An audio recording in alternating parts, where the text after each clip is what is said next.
Godoe. Wananchi wa Pokot spy kuku. Asanteni sana. Nimeketi hapo nikisikiza kwa makini sana yale ambayo mnanena na mmefoka, mmekohoa. Nimesikia. Kwanza mzee huyu ambaye ngaye hapa mbele, mzee Lorema, huyo mzee alikuwa rafiki sana ya Jaramogi bangu. Yeye ameniletea mimi barua ambayo Jaramogi aliandikia yeye. Baada yeye kutoka, walikuwa wametuma huko ziara kule Cuba. Aliporudi akaleta ripoti na Jaramogi akamwandikia yeye barua kwa kumpongeza. Na yeye vile vile ndiye alileta mimi ile orodha vile waliapishwa kwa bunge mwaka wa 63. Wakati huo eneo hii ilikuwa KANU katika bahari ya Kadu. Eneo ya Pokot hapa ilikuwa KANU. Kwa sababu yeye akachaguliwa kama mbunge wa kwanza hapa. Sasa mimi nimekuja hapa mara mingi. Mara ya kwanza nilikuja hapa nilikuwa mimi ni waziri wa barabara, waziri wa kawi. Nikaja hapa, shida ilikuwa ya stima, kulikuwa kuna stima yote. Mahali inaitwa Chepararia huko chini. Mimi nilipeleka stima huko. Baadaye nikakuja nikiwa waziri wa barabara na ujenzi. Na barabara zote ambazo zinatengenezwa hapa ilichorwa wakati yangu. Sasa nyinyi kupitia kwa viongozi wenu hapa wamesoma ile memorandum yenu hapa ambaye ilibeba swala nyeti ambaye inakumba hii eneo hii ya West Pokot na hata East Pokot. Kwanza ulikuwa naongea juu ya mambo ya kutambuliwa kama watu wa Pokot, the community code. Tulipokuwa watoto, tulipokuwa nasoma wakati ile wa enzi wa koloni, nyinyi mlikuwa naitwa Suk. Kulikuwa naitwa kabila lilikuwa naitwa Suk. Hapo kulikuwa Suk, alafu kulikuwa na Kamasia ambao sasa naitwa Tugen. Alafu kulikuwa na Elgeyo Marakwet, Nandi, alafu na Lumbwa. Lumbwa sasa naitwa Kipsigis. Lakini wakati ile kulikuwa naitwa Lumbwa. Lakini eneo hii yote ilikuwa ni tofauti, ilikuwa inaitwa Sukland. Sasa mmesema nataka community code. Hiyo ni moja unaongea juu yake. Alafu kasema nataka sehemu mbili za wakilishi bungeni, 2 constituencies na ward 6. Alafu mkaongea juu ya ridhaa, compensation for historical injustices. Mkaongea juu ya mambo ya elimu, mambo ya boarding katika primary schools, mkaongea juu ya mabarabara, mambo ya scholarships, mambo ya reli kuelekea Otum, mambo ya mabwawa ya maji, dams kwa mito, stima, electricity, mambo ya locals housing, mambo ya masoko katika municipalities, mambo ya stadium Kapengoria National Stadium, mkaongea juu ya kiwanda ya simiti ya kule Otum. Naongea juu ya yani mineral, madini ambayo ziko hapa eneo hii ya Pokot. Umeongea juu ya mahospitali na ukaongea juu ya mambo ya mifugo na viwanda vya mifugo, yani vichinjio. Umeongea juu ya mambo ya hati ya miliki ardhi, title deeds. Baadaye mkaongea juu ya kazi, ajira. Kwa sababu mnataka mume katika serikali, waziri, ma-PSS, mabalozi, kazi zingine kama jeshi, polisi na civil service kwa jumla. Tena mkaongea juu ya mambo ya walimu, ambao mnataka kwa primary na hata kwa secondary kila mwaka. Alafu upande mwingine kwa juu ya tiati. Tiati nataka ile tiati mashariki na tiati magharibi. Na mawards ile pale. Alafu mwisho mkauliza swali, ati kuna Pokot magharibi, mashariki iko wapi?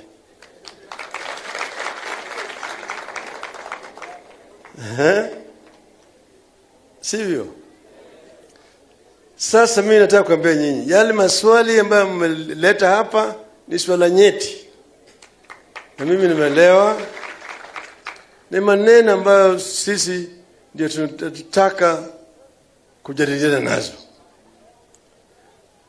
Mimi sitaki kujibu moja kwa moja. Maana yake yale shida mko nayo hapa sio hapa peke yake. Inakumba eneo zingine za Kenya zote. Eneo zingine iko tofauti.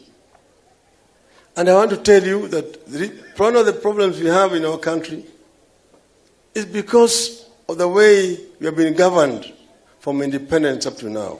First, before independence and after independence. Before independence, there was marginalization by the British. There were areas which the British actually excluded from development.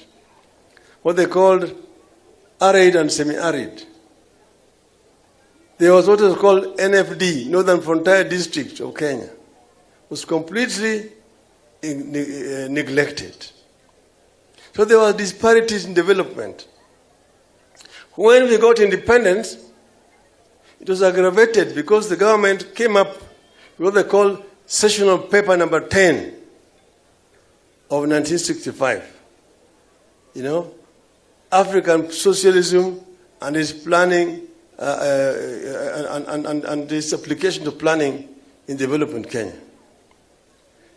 Here document, ukisoma,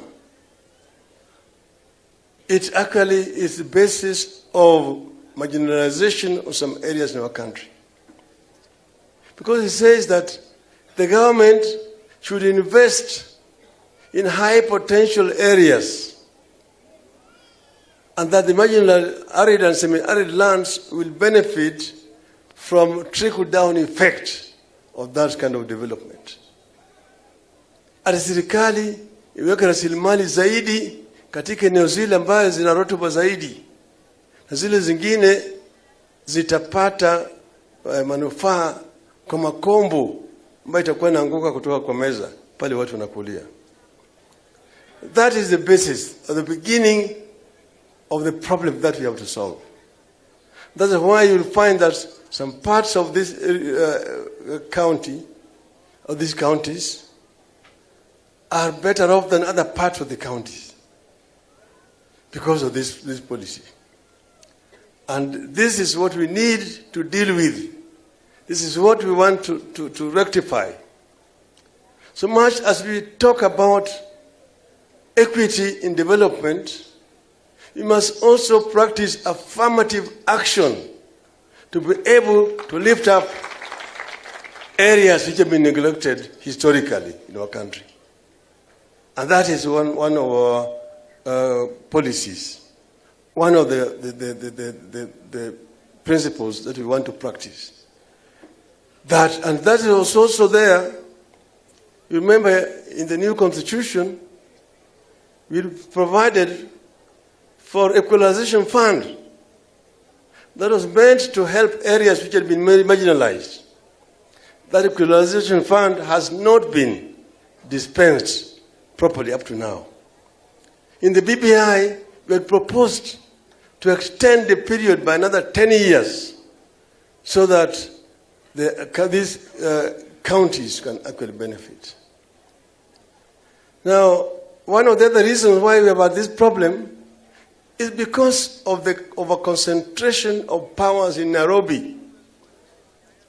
Remember, when we had a unitary system of government, all the decisions were being made in Nairobi, and the resources. You had officers sitting in Nairobi deciding how resources were being allocated to the other parts of the country. You are in the treasury, the permanent secretary and his officers. They're the ones who are deciding which roads will be tarmacked, which water projects will be implemented, where there will be electricity, where dams are going to be constructed, which schools are going to be constructed, which health centers and hospitals are going to be constructed in the country. Naturally, most of them preferred regions where they came from. And that's why this disparity was aggravated. Now, that's the reason why we fought to get a new constitution. And the new constitution brought devolution. You need to know that devolution had very many powerful enemies. When we were at the Bomas of Kenya conference, those who opposed devolution were powerful. They walked out of the conference because they did not want to hear about devolution. The chairman of the devolution committee at Bomas of Kenya, late Dr. Odinga, was attacked in his house in broad daylight and shot in front of his children and killed. That is how serious it was. But we did not relent. We moved on, and finally we got a new constitution, which has devolved power. We now have a governor in the county. In the old days, you had a PC here sitting in Nakuru, represented by DC here, and then the DO, then a chief, an assistant chief. But there were no resources. At that time, they did not have resources. Their work was basically to administer. They talk about implementing law and order. They would come to the chief's barazas na kuja kutoa onyo kwa wananchi. Hatua kali itachukuliwa na wale nchi ambayo wanatengeneza chang'aa. Lakini kulikuwa hakuna pesa ya maendeleo. And that's why these regions remain backward for a long time. Now we have got a governor, and we have also got funds coming directly from the national government to the county government. This is a big difference. Under the BBI, we are proposing to raise the funds coming down from 15% to minimum 35% to come down. They shut it down, but I just want to tell you it is just in half time. Reggae imeenda half time. Itarudi. And we will ensure that more funds are made available to the county governments. Because a number of issues you have raised here should really be dealt with by the county government, not the national government. Like talking about low-cost housing, that should be the responsibility of the county government. The market you are talking about, Those should be implemented by county government. The hospitals we're talking about. We are intending to have a level 5 hospital in each and every sub-county. And then we also said that in terms of education, we want to empower our children. And you talked about boarding schools for your children, particularly primary. I see nothing wrong with that in a situation like where you live here. But we have said that we want to ensure that each and every child born in our country, irrespective of the financial status of the parents, must get equal opportunity from nursery through primary, secondary, even up to university level. And you've talked about a university here. Why not? What you're talking about is elevating a campus, which is there already, to university status. We'll give a charter easily, because we need to have universities in our country. Then this area is rich in resources. First, this area, these counties, you start with Elgeyo South, Elgeyo North, Marakwet West, Marakwet East, then you come to West Pokot. This ends. You've got the valley and the hills, this other side. And up here, there's a lot of rain. It rains a lot up here. And when it rains, there's a lot of flooding. Of course, you've also got lower parts going towards Uganda border, and around those sides where Honorable Pogishu comes from. I've been to his home. So I know the area where this Pokot very well, geographically. Down there, they started some irrigation scheme, but it is just like scratching the surface. It is very little, a drop of water in the ocean. Because there's a great potential here. A lot of this water is taken down, goes to Takwel, then all the way onto Lake Turkana. But that water can be harvested. And you harvest that water, so in times of drought, there's sufficient water for the livestock. Kuna maji ya kutosha kwa mifugo. Vile vile kwa matumishi ya binadamu. Sasa hiyo maji ingine tunapeleka na fereji kwa manyumba ya watu, ili kina mama wasitembee makilomita mingi zaidi wakaenda kutafuta maji. Na ingine matumishi ya ng'ombe na mbuzi yetu na kondoo na kadhalika. That is possible. And then we also use it to irrigate the farms, so that we can be able to produce a lot of food stuff that we need in this area. Hapa, this area can be very much self-sufficient in food production because of the weather. But you've seen, for example, the farmers of maize, for example, are not happy people. Why? Because of the cartels. Wale matapeli wameingilia biashara ya mbolea na mbegu na kilimo. Manake bei ya mafuta yakipanda, bei ya kilimo inakwenda juu. Unakuta gharama ya kilimo inakwenda juu. Maize landed here from Uganda, lands here at 1,500 shillings per bag. When I was here, the production cost brings it up to 2,500. So for a farmer to make anything out of maize, you must charge over 3,000 shillings per bag. Why? What is it that is making the cost of our production high? It is because of these cartels, matapeli, ambao wanajulikana.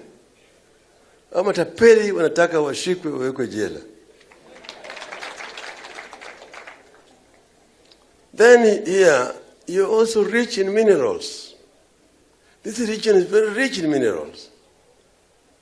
Not only limestone, several others which are unexplored. I know it because I've spent a lot of time at the Mines and Geological Department, and I know the potential of Pokot here. So if we just talk about limestone or tomb, there was already an investor who was ready to come. But bureaucracy and red tape scares away many investors in this country. You know, there are 3 factors or 4 factors which scare away investors in our country. One is bureaucratic red tape. Number 2, lack of adequate infrastructure. Number 3, which is part of it, high cost, high cost of electricity. Bei ya stima yuko juu sana. Unajua hapa wanauza stima kwa senti ya Amerika 14 kwa unit moja. 14 cents. Kule Egypt ni senti 4 cents. Sasa wengi ya wafadhili badala ya kuja hapa wanaenda Egypt. Hata Afrika Kusini badala ya kuja hapa. Bei ya stima iko juu. 3 ni mambo ya ufisadi. Kila mtu anataka kitu kidogo. Kitu kidogo. Sasa wale wanatoroka wanaenda mahali pengine. Kuna viwanda vingi ambayo zimefunga hapa, zimeenda nje. Wanatengeneza bidhaa huku sasa, alafu wanarudisha hapa. Hiyo inaua kazi. Kazi mingi zinakufa kwa sababu hiyo. Ukienda katika industrial area ya Nairobi, utakuta viwanda ambavyo zilikuwa zinaajiri watu 500, 1000 zimefungwa. Zimekuwa sasa kama store, warehouses ya kuweka makontena ya bidhaa ambayo imetoka China. Hii kiwanda ilikuwa inaajiri watu 1000, sasa inaajiri watchman 2 peke yake. Hiyo ni kitu ambayo sisi tutabadilisha. Na vile vile kiwanda ya utumwa hapa ni kitu rahisi sana. Serikali inafanya juu chini, tengeneza barabara, alafu ongea juu ya reli. Kufuruta reli iko Kitale. Unavuruta tu reli namna hii, inakuja hapo. Juzi tumeweka reli kuunganisha ile reli yanatoka Mombasa SGR na MGR, kilomita 23. Imechukua miezi tu, imekwisha. Kwa hivyo hii ni kitu kidogo sana kuleta reli hapo utumu. Ngambo ile Tororo huko wako na viwanda ya kutengeneza simiti. Na mingi wanatoka kutoka upande wetu hapa leo. Tunaweza kufanya vile tunatakikana. Mambo ya nimesema mambo ya soko, mambo ya nyumba na vile mnaongea yake yote ni mambo ambayo inaweza kutengenezwa rahisi sana. Na tutaangalia. Mambo ya unaona kama hizi bwawa ya maji mnaongea. Kulikuwa na Aror na Kimwarer. Sisi mimi tunatoka pande hii. Sikenda huko sio? Tumeona yale yamefanyika. Wanatumia hiyo badala ya kujenga miradi kusaidia wananchi, wanaangalia tumbo yao. Alafu kama tukisema ati imeibiwa bilioni 21, mwingine anasema hapana, ni bilioni 7 peke yake. Bilioni 7 anasema ni peke yake. Bilioni 1 ni milioni 1000. Milioni 1000 ni bilioni 1. Kama sasa watu wameiba bilioni 7, yani hiyo ni milioni 7. Hiyo ni pesa kidogo. Hiyo ni pesa kidogo. Na kiongozi wa nchi anasema hiyo peke yake imeibiwa. Maana yake anazoea kuiba billions, millions ya billions. Kwa hivyo hawa watu wameathiri maendeleo katika taifa letu. Na wakibaki watazidi kufanya hali yale. Mpaka tubadilishe mtindo sisi kama wa Kenya. Ingine mnaongea juu ya mambo ya hati miliki ardhi, title deeds. Watu wako na mashamba lakini hakuna title deeds. Hiyo problem nilipata hata hapo jirani yenu Trans Nzoia. Mambo hiyo na mambo ya squatters. Hayo ni maneno ambayo inaweza kutatuliwa kwa njia ya rahisi zaidi. Ukiweka kwa wizara ya ardhi, na hiyo mashamba zinajulikana bishapimwa, kutoa tu title deeds ni kitu kidogo sana. Tuhakikisha kwamba imefanyika. Alafu umeongea juu ya Heroes Hospital, mambo ya Tiati umeongea juu yake, na mambo ya Tiati tunajua. Hiyo ni maneno tutaongea baadaye juu yake. Hiyo inaenda pamoja na magharibi na mashariki. Sitaki kuongea juu yake sahihi siku ya leo. Siku nyingine mimi nitaongea juu yake. Kwa hivyo sasa mimi manake bado tuko na mikutano huko mbele. Mimi nataka kuambia nyinyi ati tuko na nafasi wakati kama wa Kenya kuleta mabadiliko. Manake wale waanzilishi wa taifa letu walikuwa na ndoto, what I call the Kenyan dream.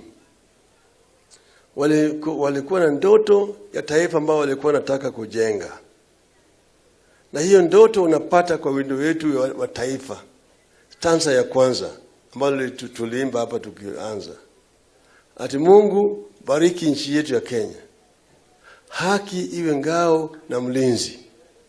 Tukae na undugu, amani na uhuru. Raha tupate na ustawi. Hiyo maana yake nini? Number 1, nchi ambayo inamcha Mungu. Number 1. Pili, haki inaweza kuwa tu ngao na mlinzi kama kuna demokrasia. Ni haki inakuwa ngao na mlinzi. Hiyo vile a democratic society. 3, tukae na undugu, amani na uhuru. Undugu tunapendana. Hakuna ubaguzi. Ubaguzi kwa msingi ya kikabila, kwa msingi ya rangi, kwa msingi ya dini, kwa msingi ya kijinsia na kadhalika. Tunakaa kwa undugu, tunapendana. Usiposema tu huyu ni Pokot, huyu ni Sengwer, huyu ni Marakwet, huyu ni Mnandi, huyu ni Mluhya, Mjaluo, Mkamba, Mkikuyu, Mjikenda, Turkana na kadhalika. Sisi zote ni wa Kenya. Usiseme vile ati huyu ni mama tu, huyu ni mwanamke tu, hawezi kucheza na mimi. Mimi sitaki mwanamke acheze na mimi. Mpaka heshimu mama. Nani hapa kama wakati wanaume wako hapa ambaye hajazaliwa na mama? Kuna mtu ambaye ana mama yake? Kwa kazi ya uzazi, biashara ya uzazi, kazi ya mwanaume ni sekunde tu. Kazi yake imekwisha, sio? Akishafanya kazi yake, mama ndiye anabaki na shida. Mama ndiye anahangaika miezi 9.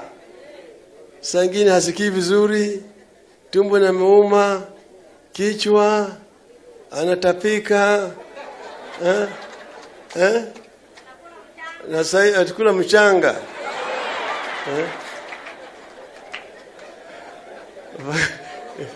Fika wakati ile yeye anaye sasa anazaa ndio uchungu mingi zaidi. Sitarudia tena. Lakini sasa akitazaa tena kunyonyesha hiyo mtoto mpaka mtoto kwa anaanza kudema. Baadaye anakuwa mtu. Sasa baadaye kama mtu mkubwa na mmoja anasema ati mwanamke tu. Pumbavu huyo.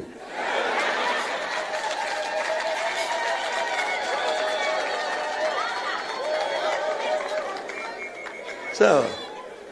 Sawa. Tunasema mpaka tupatie mama wetu heshima. Tuwapatie wao vile vile fursa hata ya kuongoza kama wengine. Hiyo ndio taifa ambayo inainua mama yake, ndio taifa ambayo inapanda juu. Nchi hizi ambazo zimeendelea zaidi ni wale ambao wametumia nguvu ya kina mama vizuri.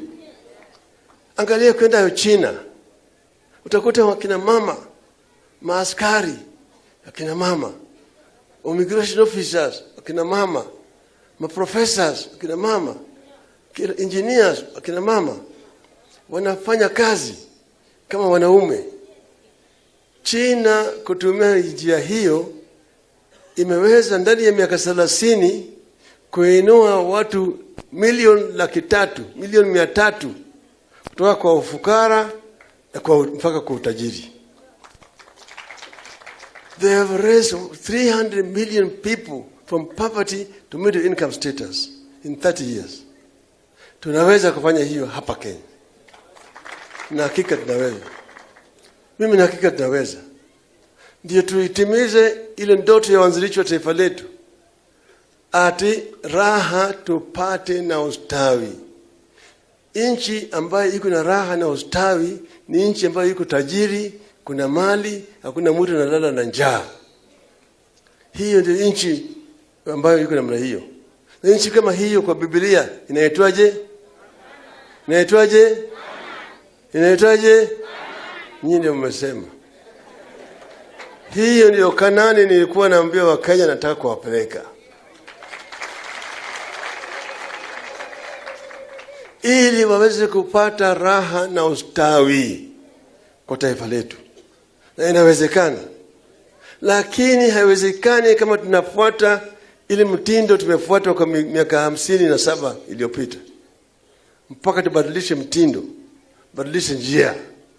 Tukibadilisha njia na hakika tutafika huko. Na hakika. Maana yake tunataka kuanza mambo ya kujenga viwanda katika taifa letu. Tufanye naye kitu inaitwa value addition. Hapa West Pokot ile madini ambayo ziko hapa ni mingi. Tunajenga viwanda hapa.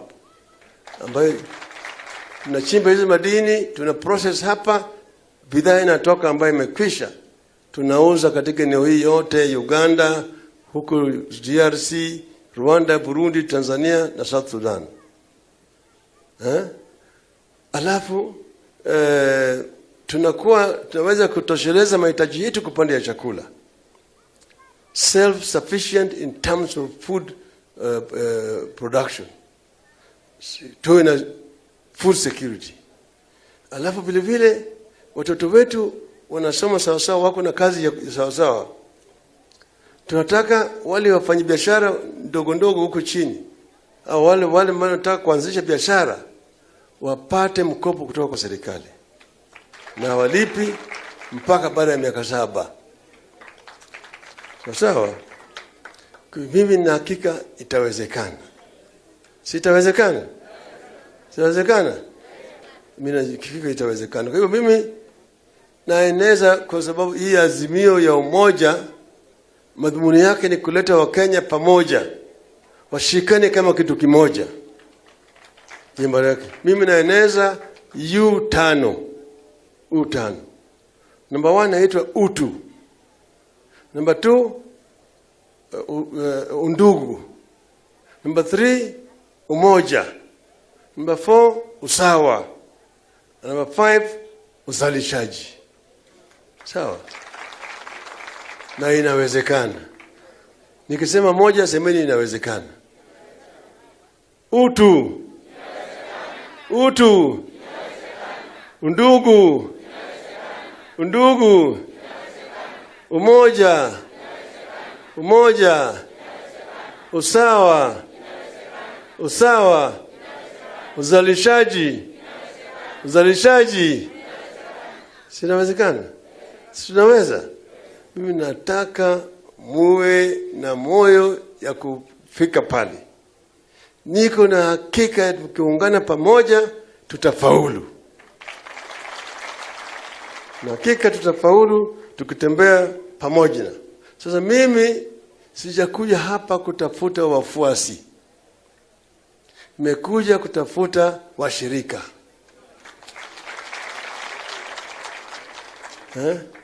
I'm not looking for followers, I'm looking for partners.